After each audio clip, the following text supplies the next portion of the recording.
With more than 100 years of experience, Mitas is one of Europe's leading motorcycle tyre brands.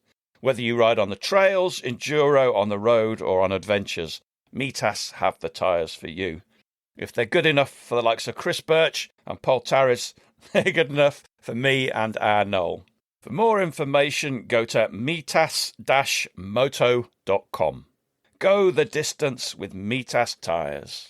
Hello and welcome to the Trail and Adventure Motorbike Podcast with me, Clive Barber, and my good mate, Noel Tom.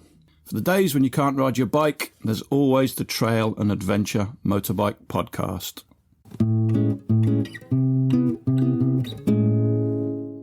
Hello everybody, welcome back to the Trail and Adventure Motorbike Podcast. Today we are delighted to be joined by our good friend ADV_Charlie, our mate Charlie. Charlie is currently in South America. He has been travelling for the last 15 months. He started off travelling with Damien from Demon Rides, and he is currently in Quito in South America.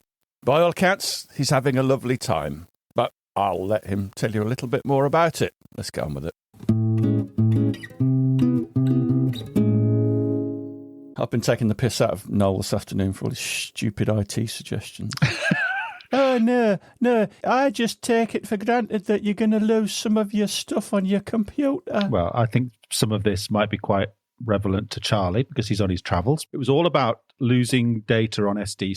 One of our unlucky friends has had some problems with SD cards. Do you have problems with SD cards? I've had a couple, but I offload it and format it a lot. So every time I take the camera, my footage off the whatever camera it is, I then format the SD card once I put it back in. I've got a 4 terabyte SSD, and I'm now backing that up to Dropbox. An SSD, no, it's like a big cardboard box that you put your photos in, but it's computerized.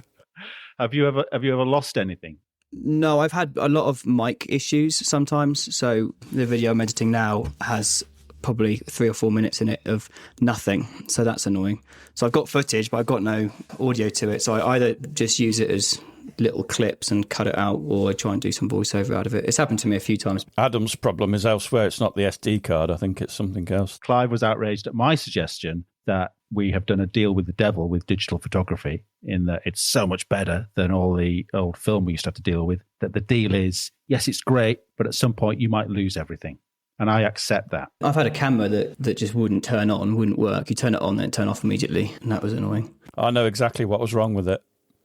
It was broken. And then I've also had it where, you know, on the GoPros, you push the button and it just starts. And I got out of sync with it. So when I thought it was on, it was off. When I thought it was off, it was on. So there's a video where I meet Damo in a car park at Walmart, and I basically have me running in, me running out, but I don't actually have the meet because that's when I turned it off. Genius.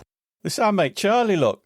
ADV Charlie. ADV hash, or is it an underscore Charlie? Underscore. I tried to get rid of it, but I can't get rid of the underscore, unfortunately. He's not had the best of luck. I've had a few stops, yeah. He's broken down. He's come home to earn some more money. He's gone back. He's had a crash, but he's still going. How bad a crash was it? It was about 80 to 100 kilometres, so 50, 60 mile an hour. There was a dip in the road, and for whatever reason, the back of my bike just went like full endo. I was looking at the floor, and then I was in a bush several meters down the road. Helmet was basically completely written off, essentially. The visor, the peak, everything come off. Big sort of scratch mark down the back. I didn't have any concussion, I don't think. I had a moment of like dazed, but I didn't have any concussion, any headaches or anything like that. Bruised shoulder and a bruised hip, and a bit of a graze from where the jacket had rubbed against my arm. But that was it. So I was quite lucky to walk away from it. I bent the handlebars. I don't know whether I bent my rims or that's just happened over time, but I checked everything and got them straightened out while I was here. And so I'm now literally waiting for parts to arrive, which actually should arrive while I'm here. Where's here, Charlie? Here is in Quito in Ecuador. Due to the crash, then, you're waiting for parts to arrive? Or? Yeah, I bent the handlebar clamps, so I'm waiting for them because I want them to be straight, because the handlebars are reasonably important on a motorcycle, right? This was on gravel, this crash? Yeah, it was a gravel road, yeah. It was part of a road book sort of rally, so I wasn't going exactly fast, but I wasn't like going for it, do you know what I mean? I was just cruising down a gravel road, not too quickly. You've hit a bump then, presumably? Yeah, it's like a dip in the road. road. It's like opposite to a speed bump, essentially. And I say, for whatever reason, the back end just hit it, completely compressed and bucked me. It happened very quickly. I don't know. Did you have time to try and control the way you fell? So I remember being in a complete endo and looking at the floor and thinking, oh, shit. And I thought, well, maybe I can hold this straight and it'll come back down again. But it didn't. And I was in a bush. I don't remember actually coming off the bike. And then I just remember getting myself out of the bush. That does sound slightly like concussion. I didn't have any headaches at all that evening. Basically spent probably half an hour on the side of the road collecting the visor and the peak and my tablet that had fallen off the bike and putting it back together and looking at, cable ties some bits to the bike that had fallen off, like my little chain oiler. And then I rode 100 kilometres back to the event base, got back there, and then they drove me to Cuenca and put my bike in the back of a truck, and so took me back to Cuenca, and that's where I then started to repair. I was just sore that night.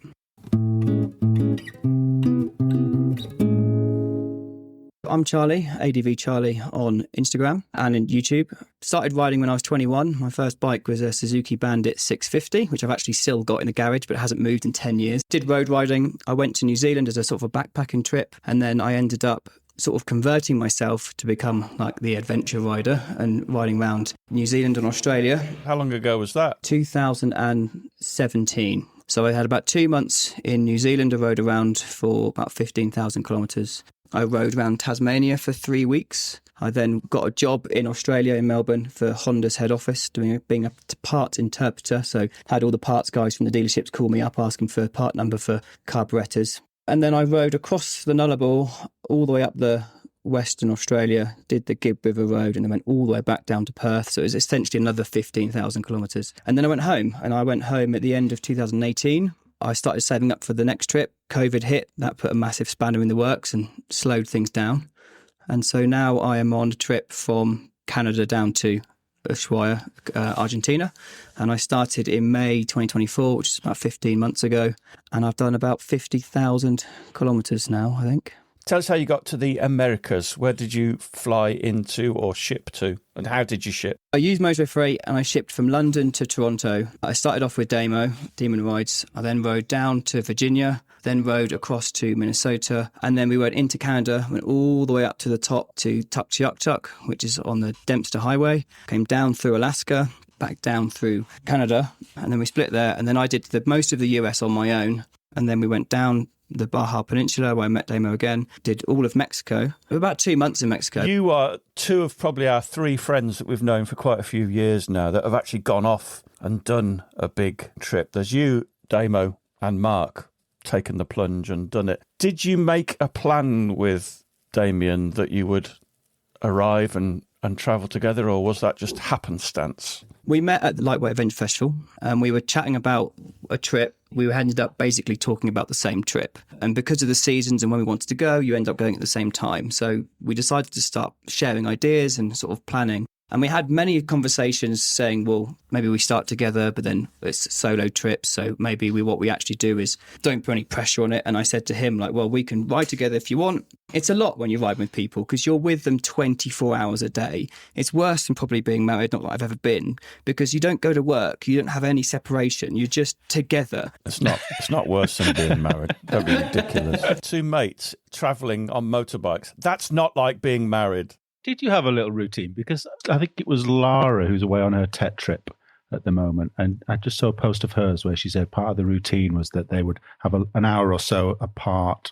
I don't know if it was in the evening or first thing in the morning. But you didn't get into a routine where you'd have your own space. Well, we turn the intercoms off, listen to music. I like to listen to music. I don't like to be in communication all the time. And when you're riding along long roads, there's literally no point, really. Sometimes you have your own space.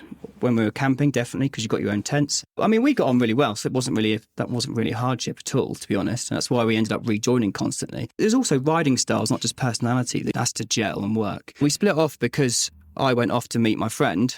We sort of had each other on Find My iPhone sort of thing. So one day I was riding along and I was like, oh, you're like 150 miles away from me, which is basically a day. When you initially separated from each other, was that quite difficult? Was it sad for about an hour? We knew it was coming because I knew that I was going to get to a certain point and then that's where we were going to split. And Damo had his plan. So we've always had our own plans for our own trips. And then when they coincided, we joined together. That was basically it. When we actually landed in Toronto, we had it in our heads that, right, we'll start, we'll do a few days, do a week and see how it goes. We ended up sticking together for about 2 weeks, I think, before we actually broke off. It's nice riding with people, but it's also like a relief when you're not riding with them. Whenever I split off with any of them, I was like, oh, because you just get a little bit of breathing space. You know, if you want to stop for a week, you just stop. You don't have to communicate with the others and then find a spot for 4 bikes. You just put over. It's easier, isn't it? But it's also lonely. I find it more difficult when I'm in a town or a city and I'll go out, get food, and then I'll have a little walk around and then I'll end up going back to the hotel and just sitting in my room doing something. As if I'm with people, we'll maybe explore a bit more, or food options will be a bit different because they'll pick and I'll be like, oh, let's just go there. And I end up being a bit more outgoing, I guess. In the news this week that some guy got pulled over on a motorway for taking a slash as he's riding along. That just sounds messy. So he's got the little fella out. You only need a slight wind for that to come back at you. I think on a motorbike it would be everywhere. The photograph the police put on Facebook was of this guy with his obviously sorting himself out as they pulled him over. You're not going to get away with that cleanly, are you? Neither physically nor lawfully. This trip's been really interesting because I've had such a mix of riding with Damo or with the Germans or all together and on my own. So it's been really interesting to learn the pros and cons between riding with a group and riding on your own. For me, I don't think there's any one that particularly wins. It's just sometimes I like to go out on my own. Sometimes I like to ride with people. I'm quite happy doing both. I think over long periods of time, you do want to break away a little bit and do your own thing, but you don't have to break away for long. It's such a different dynamic riding with a group and with not, and how people get together and how people gel. And I think with more people, it's easier than just with one sometimes, because if you have a little argument or a little falling out with one person, you can talk to the other person. It's not a problem.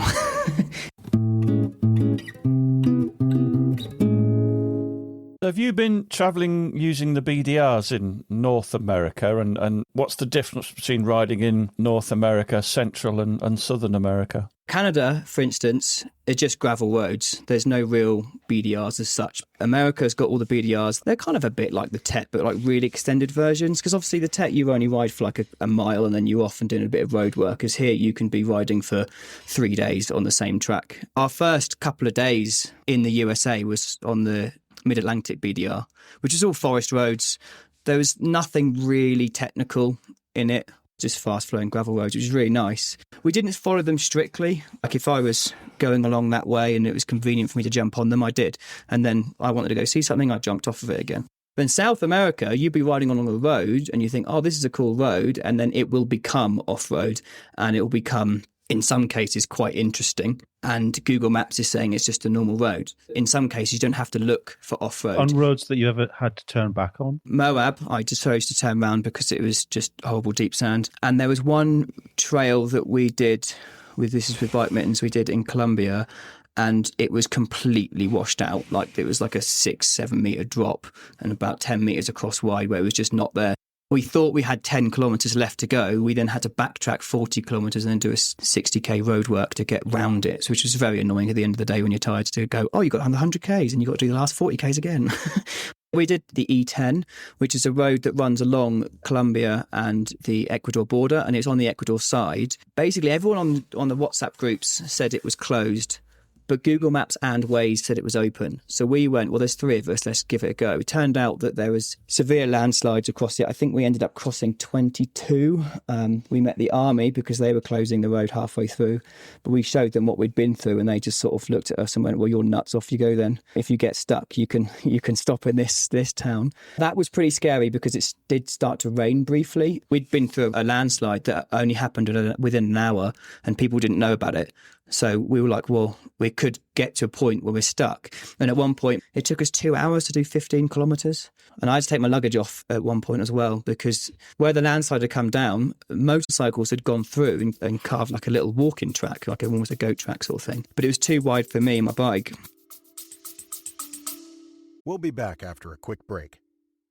Today's exciting episode is brought to you by Adventure Specs Super Shirt 2.0. 2.0? Yep, it's a new version. It's got the flow armour, which is a lot more breathable, and yet it's still CE AA rated. So it gives you both impact protection and abrasion resistance. It's an absolute game changer. It is actually, because you completely forget you've got it on. The armour's really soft. I even find myself checking to see if I've actually remembered to put it on sometimes. It still feels wrong, doesn't it? Yeah, it does. But it's the first thing I put on for all motorcycling activities, basically. I even wore it and you mocked me when we were doing some trials practice. Thank God you were wearing it that day, because I don't think you'd be with us today if you hadn't been wearing it when you got on the trials bike. It wasn't that bad. It's even been crash tested on an actual human, which I don't think any other garment has ever been tested that way. They threw a man down a runway wearing one, didn't they? It's actually quite scary to watch, but he came away unscathed, which is pretty good news. What do you wear over the top of yours? Well, you know I'm a bit of a hipster, so it's usually a check shirt and a very long beard. Just something to hide the coffee stains? Yes, the very rare blend espressos that I normally drink. Nice. So there are sizes for all from small to, I think, triple XL. It's quite stretchy as well, so it'll fit women and it fits fatties like me too. To get your super shirt, head to adventurespec.com. Right, nobody likes talking about crashing, but if you ride, especially off the beaten path, it's something we all have to think about. As adventure riders, we often find ourselves in remote areas, sometimes with no traffic for miles. And even if you're riding with mates, if you go down in a ditch or behind a rock face, it might take a while before they realise or even find you. And those minutes, they can be life critical. That's where Real Rider comes in. It's the only government-certified automatic crash detection app for motorcyclists with a direct ambulance service connection. If you crash and can't respond, it sends your exact location with medical info straight to emergency services. So help is on the way fast. And yet, we all drop our bikes from time to time. Real Rider knows the difference. With smart features that filter out false alarms, way more reliable than your smartwatch SOS. That's why it's trusted with a direct connection to ambulance services.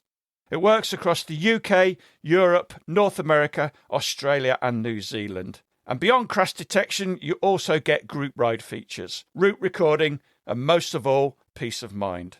No tracking your speed, no data to insurers, just safety, not snitching. Real Rider Premium for less than the price of a coffee per month. Download it now, ride protected, explore further.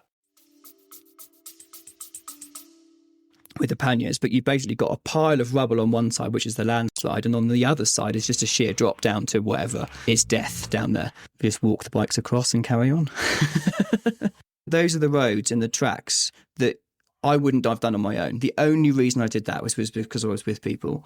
Are there parts that you've travelled through that you wish you'd spent less time in? Is South America more interesting than North America? Do you wish you got there sooner or vice versa? It's planned out reasonably well. There's some of Central America I kind of rushed a little bit. That was kind of to catch up with Sven Ellen. A lot of other people have said that it's not that interesting. The Americas, I got a 6-month visa and I flew to New York before I picked up the bike for a week. And therefore that started my 6-month visa. So when I was in Canada, that was still ticking. So I essentially had 6 months to do the US and Canada.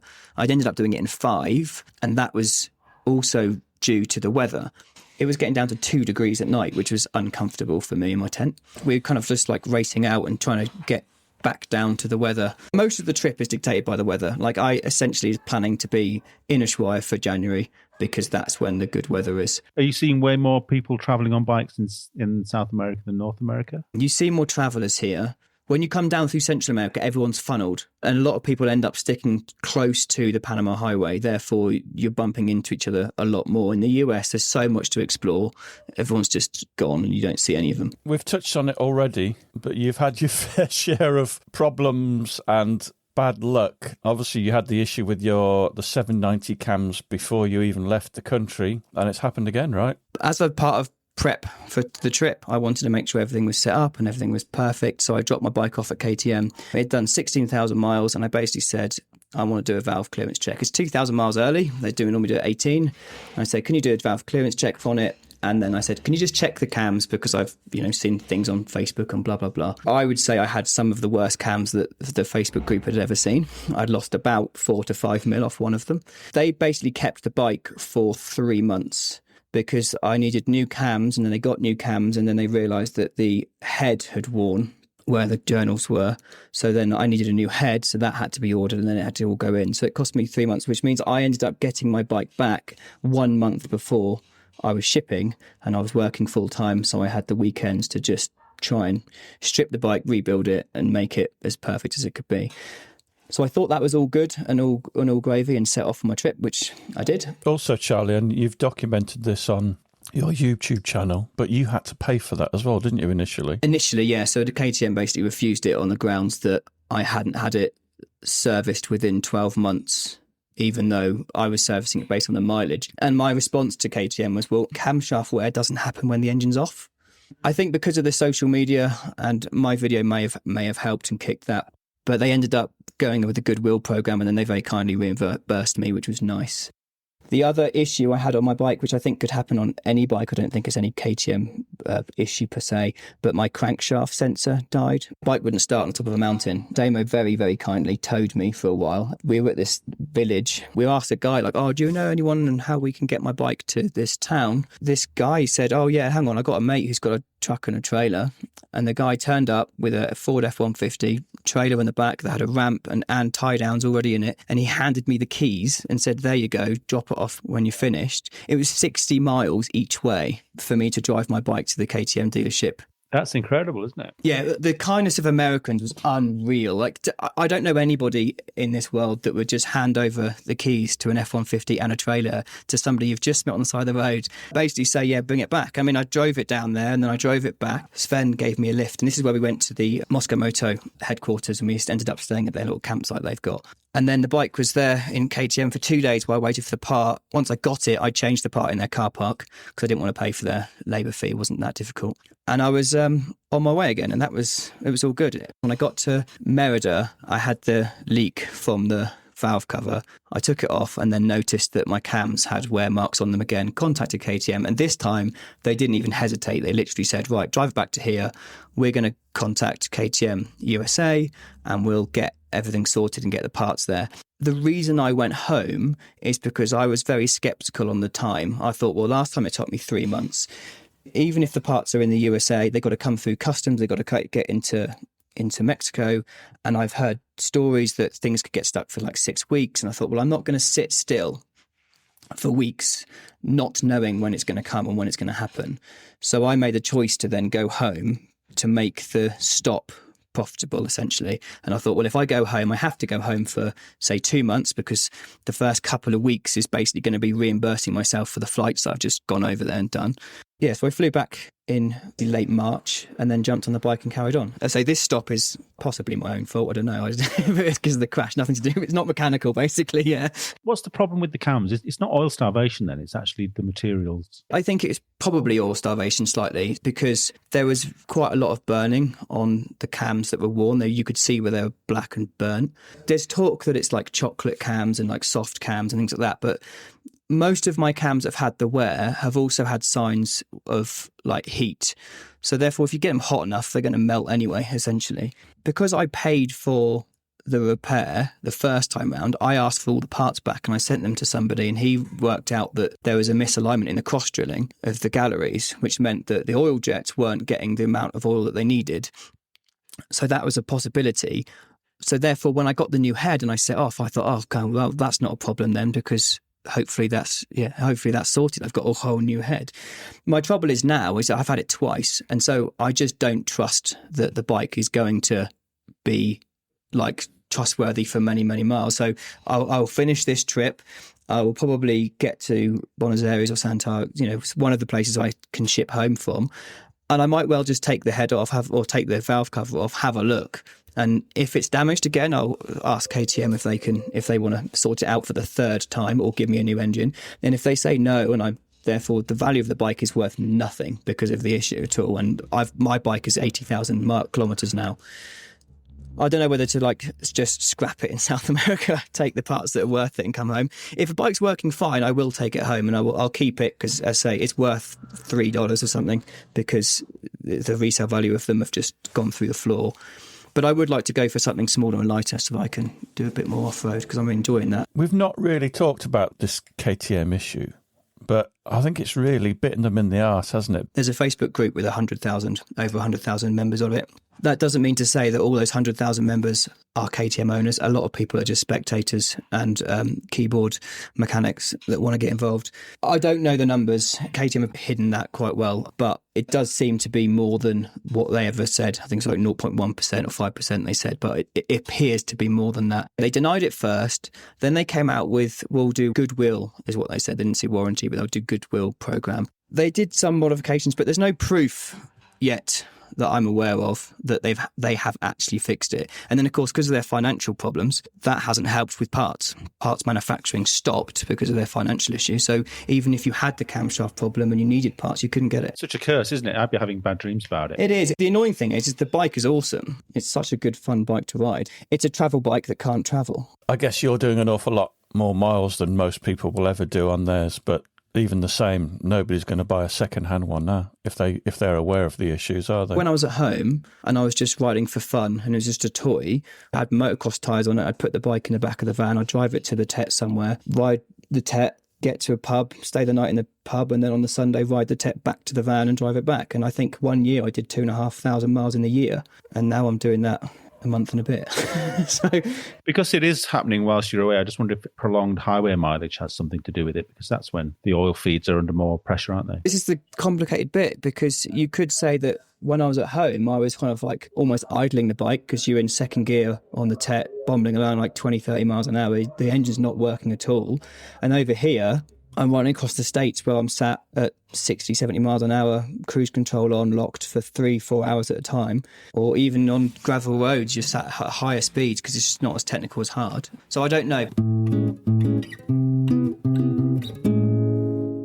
How have you financed your 15-month and what sounds like it's going to be another 6 months on the road, Charlie? Smashing pipework in London for putting air conditioning in. Smashing pipework. You've been breaking it and then to get paid to fix it? Installing air conditioning and maintaining air conditioning in and around London, basically. So you've been sleeping on the streets and saving up your money? Lived cheap, rented a flat at one point, but when I could get rid of that, I rented a room. I was very fortunate at one point. I got a job that was a working away job. And because of that, it meant that I ended up getting my rent paid Monday to Friday because I was working away. I got a food allowance, which was very nice, which meant that I then gave up my flat. I can either live in hotels for the weekends, so Friday, Saturday, Sunday, or go to my brothers, my family, whatever. And so I did that for like probably over 6 months, which meant I had very, very little going out other than like van insurance and mobile phone and stuff like that. And then COVID gave me a solid favour on the van because it increased the cost of the vans, which meant when I sold my van, I had more profit out of the sale, and that gave me a good cash injection too. Does it feel like you've been away from home for a long time? Do you feel like you could just do this indefinitely? When I was in New Zealand, I was away for 3 years. So I set off originally in 2014 and went backpacking. I did Thailand, now Vietnam, Cambodia, and I spent 9 months in Australia driving around in a truck. Then I went home and I was at home for 9 months. And then I went to New Zealand. I ended up getting, stuck. I enjoyed it. So I sat working in a motorcycle store that sold everything other than motorcycles. I ended up being there, spending most of my money back to the shop because you're surrounded by bike gear all day and you're like, oh, that looks good. I want one though. Actually, that's where I ended up reading Nathan Millwood's book. So I ended up gearing myself up. And I went back and then I was home for 4 and then I've been out again. So I think in the last 10 years, I've only been home for maybe 50% of it. I'm kind of used to this sort of life on the road and away from family. But modern technology with video calls like this one, it's not too bad. When you came back in January to March, did you just step back into the work you were doing before? Yeah, other than having to redo my CIS card because that had expired and had to do a asbestos course to get on the job that they were on. So that took me 4 days. I had to just cram some revision and do some tests. But yeah, I'm very fortunate that I basically work with my best mate, Billy. So he often gives me a call and is like, are you coming back? Because he wants a hand. So yeah, I'm very fortunate that I can basically step back into that job, which is great. So far, despite the issues that you've had, that you seem to cope with in a remarkably calm way, is it everything you thought it would be? Yeah, I'd say so. Well, I don't know how you can have an idea of what's going to happen or how it's going to be. You know, the question that people ask you, like, oh, where do you see yourself in 5 years' time? If I asked myself that question even, 5-10 years ago, I would never say that I would be here doing this now. And, it just wouldn't be, I wouldn't have even dreamed of it. I mean, it has been a goal, and I guess it's panned out that way. But even the whole trip has been a complete blur in a way of like not knowing what's going to happen. And my planning is literally like, I want to be in Ushuaia for January, and it's now September. That is my plan. I don't know my route through Peru. I don't know where I'm going to stay. Most of the time I don't plan where I'm going to stay until 3:00 in the afternoon. What will determine the route? Do you look at the map and just look for what might be an interesting road, or is it advice from other people? Yeah, Google. Nowadays you can use ChatGPT to ask what are good routes and not too difficult on a big bike if you're loaded. You're not joking, are you? You would actually do that? Yeah. Well, I mean, some of the routes around Colombia, Sven literally asked ChatGPT what the routes were, and we went and did it. So yeah, it was mad. And then there's various Facebook groups and WhatsApp groups, and lots of people are sharing routes and things like that. And then you could meet people along the way and chat to them and say, oh, you should go this way. What are you getting out of this trip in particular? Oh, I don't know. Enjoyment and not being working. What are you running from, Charlie? That's the question, isn't it? I guess you do slightly run away when you go travelling. When I was like early 20s, I had a job, a house, car, well, not a house, but a flat and a girlfriend. I got made redundant, split up with my girlfriend, therefore lost the flat because I couldn't afford the rent. And then it was like, oh, this is crap. And I had this idea of like, when you grow up, you think you want that white picket sort of, not American style fence, but you want the house, the job, the car. That's what you're told you're supposed to have. I essentially had that and was like, this is bollocks. But when I lost it all, it's forced me, and I decided, I'll just go travelling. And then I started to get the bug, and then I just wanted more. And then that's basically what I've been doing. And now I've gone to motorcycles and travelling by bike. I'm just still like, oh, I want to do more. Like, it's difficult because I'm 38. So part of me is like, oh, well, if I want to have an proper adult life, then I should really start it, but by about 40. Because if I want to have kids at any point, then you should probably have them sooner rather than later at 40. But I haven't even got the girlfriend, so that's a problem. That's the first step, the hurdle that I'm not going to get. But at the same time, I want to travel the rest of it. And I know, realistically, that I'm going to have to come back and work because I can't earn any money. I don't earn any money along the road. I have to come back and work, which may be a year that I'll lose there, and then set off on another trip or whatever. So, yeah, I don't know. I'm just living each year, I guess. But you're not ruling out getting to this end goal of this particular trip and then thinking, actually, I could just buy another bike or ship this terrible bike to another part of the world and carry on. My plan A would be ship the bike home, try and work, and then try and set myself up with maybe a 400, a lighter, smaller bike, lighten down my load, and then carry on. I'd like to make it like around the world rather than just the Americas. So it'd be really cool. I just don't know how I'm going to achieve that. What bike would you go for next? But I like the idea of the DRZ 400. And I saw Rory's bike, and I sort of mentioned to him and the one that him and Llewellyn made. That looked really cool. The new one's a benefit because it's fuel injected, so if you're up at altitude, you don't have to piss around with jets and carbs. But then it's more money to invest. You know what I mean? I've got the height issue, I suppose. That dictates a lot of the bikes that I buy because I'm only 5'3". I've done very well on not mentioning that so far, I think. Normally, you'd have expected me to have made some short jokes by now, wouldn't you? But I haven't done. There's a great picture of us sat at one of the, is it MCN or something like that, where you're halfway bent down to your knees? Yeah. So most of my bike choices are based on that. It's why I've got the 790S and not the R, because of the seat height. I need to have a look and see what my options are. So what would be next after Ushuaia then? You've done Australasia, you've done the Americas. I've worked my way for the furthest point of the UK inwards, essentially, from both sides seemingly at the moment. I mean, I've not done any of Europe, which is almost embarrassing to say, considering I'm this old, been riding bikes for this long and that close. So there's a whole of Europe, and then there's... The trouble with the middle, or the main continent, in a sense, is that there's so much areas that you just can't get through in some cases. You can't... It's harder to ride from like Malaysia back or India back. So you can't it's not just that simple just to ride through nowadays. Wars and politics and stuff don't help. So I don't know what my route would be or how I could do it. I know that you can reasonably easily get to the other side of Turkey. It's just beyond that point, I'm not quite sure. I've not really looked into it all that much. I'm concentrating on this trip for now and just finish this. And then when I get back and start saving, I can have a look if I feel the need and still got the itch to keep going. People do seem to be going through Afghanistan and Iran, But then there's that couple that got arrested and accused of spying that are now being held captive, presumably to put leverage on the UK government somehow. I mean, I don't know. I don't know how I feel about it. Everybody that goes through Iran said it's the most wonderful, welcoming country in the world, but there is that element of risk, isn't there? Yeah, there's always an element of risk. I mean, Quito is, for instance, where I am now, it's not necessarily the safest place. I've been meeting locals and walking around, and at 7 p.m, they're kind of like, oh, let's go here, or let's go home, or let's go this. And I'm just like, it's only 7 o'clock, what are you on about? The other day I was at a bar. I stayed out till about 3 o'clock in the morning. I was 6 minutes walk from where I was staying. They closed the bar at 3. They wouldn't let me walk home the 6 minutes. Why? Because apparently it's dangerous. We all got a taxi. Have you had any run-ins with the Rozzers? I think I've been stopped twice. 3 times. Once was my own fault. There was a whole load of traffic and I got bored, so I overtook a load of it, and apparently you're not supposed to overtake on WA lines, obviously. So he kind of went to tell me off, realised I was English and it was going to be too much hard work, and kind of pointed at the yellow lines and said no, and then let me go. Other times we've been stopped. I think Colombia not allowed eSIMs, so they stopped to make sure that we had actual SIM cards in our phones. But most of the police we've been ever stopped by are really nice. One of the people checked our passports, but then we were taking photos with them. Colombia's got some of the best looking police in the world, I reckon. I think part of being employed as police in Colombia is you've got to be good looking. Have you got any great lessons from the road, ADV-Charlie? Well, while you're thinking, we could always do our new feature. What's that? He's been threatening me with this for months. I'm going to have to put there'll be a break here, there'll be some music, blah, blah, blah. I'm not sure what. I'm going to have to write something new on the guitar, and then we go something along the lines of, and now it's time for the knowledge.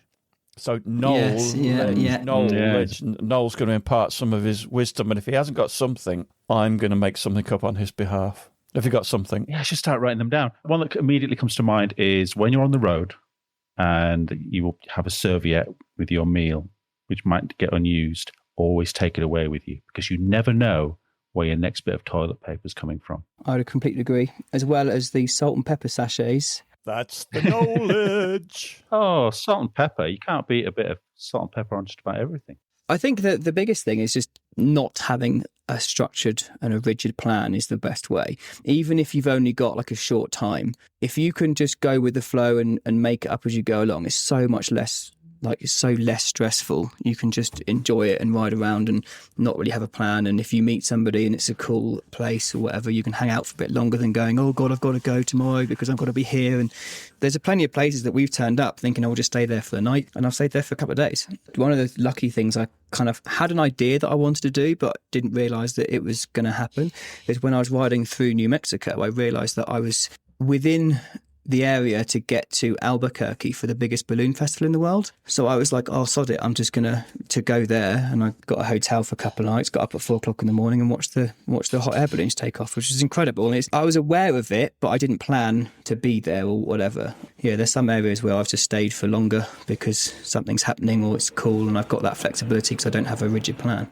Yeah, being pointlessly mission-led is not a great thing, I don't think. I know that when you've got a short period, if you've only got like 2 weeks, you want to cram as much as possible. And I think a lot of people as well, when they've only got 2 weeks, they want to do as much riding as possible. I get that. But then you get back at the end of the day and you're dead because you've been riding the whole time.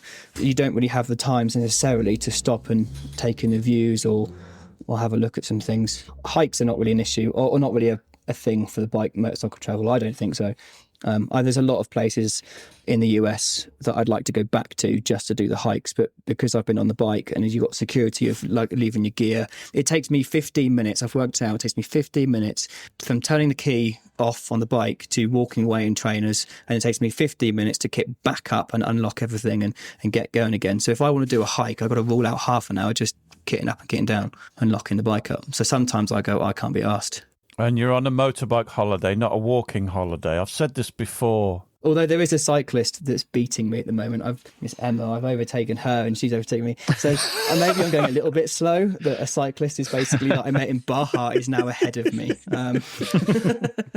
After 15 months on the road, are you getting any better at all the faff associated with motorcycling? It still kind of drives me a little bit crazy. You get your gloves on, then you realise you haven't put your helmet on. You get your gloves off, put your helmet on, you realise you haven't put your earplugs in. You put your earplugs in, you get your gloves on, you realise you left your key in your fucking pocket, which you can't get out because you've got your fucking gloves on. You have to take gloves off. Are you actually getting better at that after 15 months daily riding? Yeah, I think the biggest trick for the keys is have them on a carabiner on your backpack or your jacket, so they're always outside. Then you just click them on and you walk off and you click them back off again. So gloves on, doesn't matter, you can get your keys. When you start your trip, obviously everything has to be packed in a certain way, and then after about a week you work out that you packed it wrong when you left and you've got to reorganise it because you're not using that stuff as much, you're using that stuff more. You then learn exactly where everything goes, and therefore it's quick to do things. For instance, if I get to a campsite, I've got all my camping gear in one pannier, so pretty much just everything comes out of that spot. When I go to a hotel, I've got my clothes in one dry sack. I've got two small pockets. One of them's got boxers and socks, because I like put fresh boxers and socks every day. And the other one is got the clothes that I'm like currently wearing. So that, you know, they're not dirty, they're not clean. So which means when I get to a hotel, I need 3 bags: toiletry bag, current clothes, box and socks, and I'm out. So that makes it really efficient, and that's like right at the top of my back bag, so I can pull them quite quick. See, that's proper knowledge, not the fucking serviettes. I'm only giving you one a week. We give away everything in one go. It'll be a very short item if that's the way we do things. Fair enough. I take it all back. You're amazing. Is there a gadget you've taken that you've not used? I don't think so. I think most of the stuff that I've got, even if I do consider I have a little bit too much, I've used basically sealskin socks. They're the one thing I haven't used, but I'm not letting them go because I know that if I get caught in the rain, I'm going to use them. What tends to happen is I get wet feet and go, well, fuck it, I'm going to be at the hotel soon, or I'm going to be at a campsite soon, it'll be fine. Do you have room on your bike for putting shopping in? Or, like me, this is a good bit of knowledge, carry a small packable rucksack that you can then put your shopping in? Yes, I have a small 10-litre packable rucksack that's very small like this that I take with me when I go around town. So if I just want to, sometimes I take it just because I want to put the jacket, you know, it's a bit too hot, put the jacket in the bag. I also have a 10-litre dry sack. It's a blue one. You'd see that on the back of my bike through Canada and I was USA because we was carrying a week's worth of food. I had that on the back. I do have room in my panniers for like small bits. I always carry with me at least 1 or 2 meals, and most of the time that is just maybe a pack of noodles or something, because you never know when you're going to get caught short or something like that. And then I have an extra bag that if I want to carry a week's worth of food, I can. That's the one I used as like a bear bag in Canada. So I used to hoist it up into a tree. I always carry emergency vodka just in case you can't find a bar. I think one of the reasons why I'm outside the UK for most of the time is that I don't like football, I don't drink tea or coffee, and I don't drink beer. So as a Brit, I'm really shit. It's probably a good job, really, because you'd probably not get served in most parts because you're so small. Yeah, but then I got my youthful looks, right? Because I always look young. Me and you both, brother. I like cider, and I find it really hard in Quito where I've been stopping and I'm not able to have a drink and be more fun, where there just doesn't exist, because it means that I end up having to drink cocktails, and some of the cocktails end up coming out with flowers on them, which doesn't do me any good when I'm sat at a bar. There's a red fruits gin and tonic. I'll have one of them and it's berries and flowers on the top in a large wine glass, and I'm like, right, that's my image shot now, isn't it? Yeah. Do you know what I'm really excited about? This is my new helmet. I literally turned up to Diego, you saw in the background, he brought it with me. So you have not opened it yet. Can't we do an unboxing now? It's not good for a podcast. Doesn't matter. Talk us through what you're doing. So I've got a box that's been sent from the UK, and I'm just opening it now, and this should have my new helmet. But I got an absolute deal on, basically, because it was, I think it was like old stock at Helmet City or something. Rather than paying like $400 for a Shoei, I got it for... We've never had an unboxing before. This is very exciting, isn't it? $200. So yeah, this is my new helmet. That's a Shoei Hornet. Yeah. And it's coloured one, which is nice. I don't really go for this. It's a cheap. They are brilliant helmets. Yeah, they are. I'm very much a Shoei man. If I was ordering one online, I said I have to get the Shoei because I cannot risk getting a helmet, putting it on my head and going, it doesn't fit. So I was like, if I go with the one I had before, I know it's going to fit, because it's taken weeks to get it. Looking forward to getting back on the road. I should be back on the road this weekend. I didn't realise the Shoei did a flowery pattern like that. It's very pink. Yeah, it matches my drinks.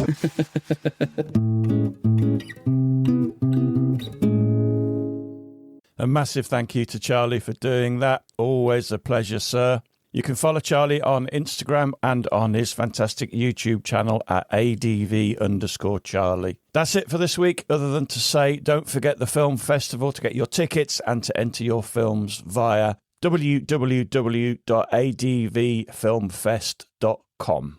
Right, see you next time.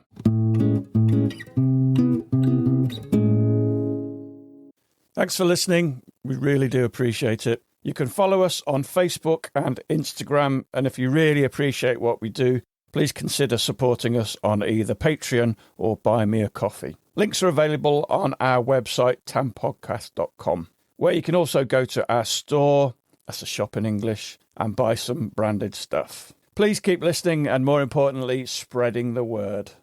Right, that's it. Just a final word from one of our sponsors, and we'll see you next time.